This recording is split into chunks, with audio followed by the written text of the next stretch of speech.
So today we are looking at a new product range that we have on the site, and essentially these are kitchen composters, but they're kitchen composters with a difference because they use a fermentation process to pretty much eliminate odors and then also to start the process of breaking down your kitchen scraps into compost for your garden.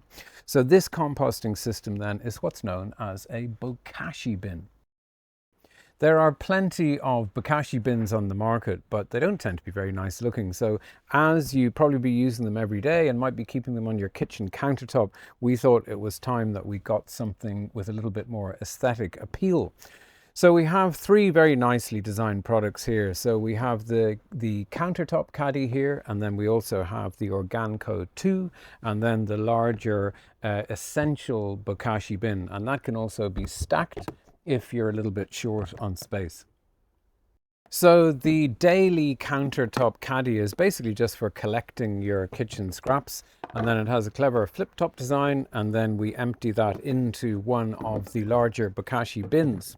So both the Organko 2 and the Essential, they use a bran which contains beneficial microbes that do the fermentation process for you. Now the bran can come as part of the kit, but you can also get it separately, and then both of them come with a scoop for dispensing your bran into the bins.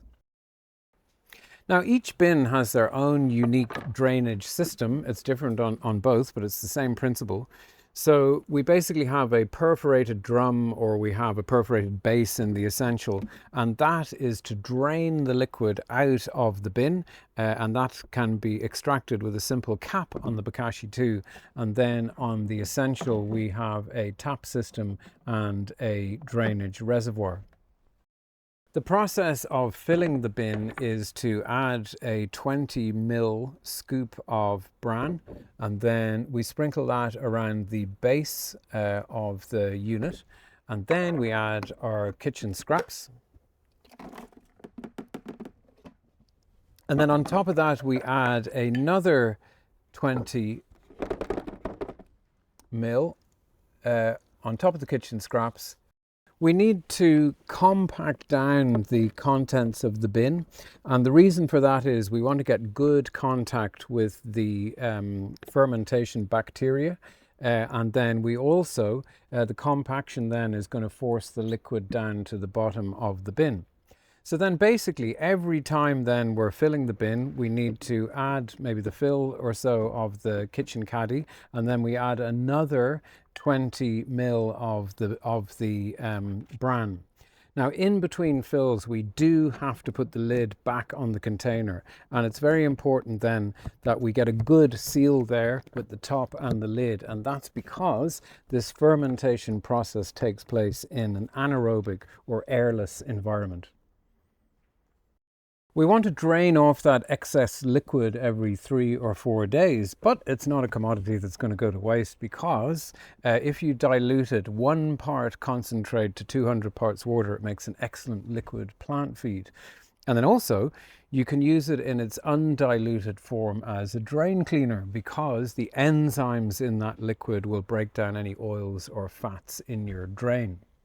Now, once the bin is full, we want to keep it properly sealed for at least 14 days to allow that fermentation process to complete. And then after that, then we can either put the material in your outside compost heap, it can go into your brown bin, or you can bury it in your garden and use it as a slow release plant fertilizer.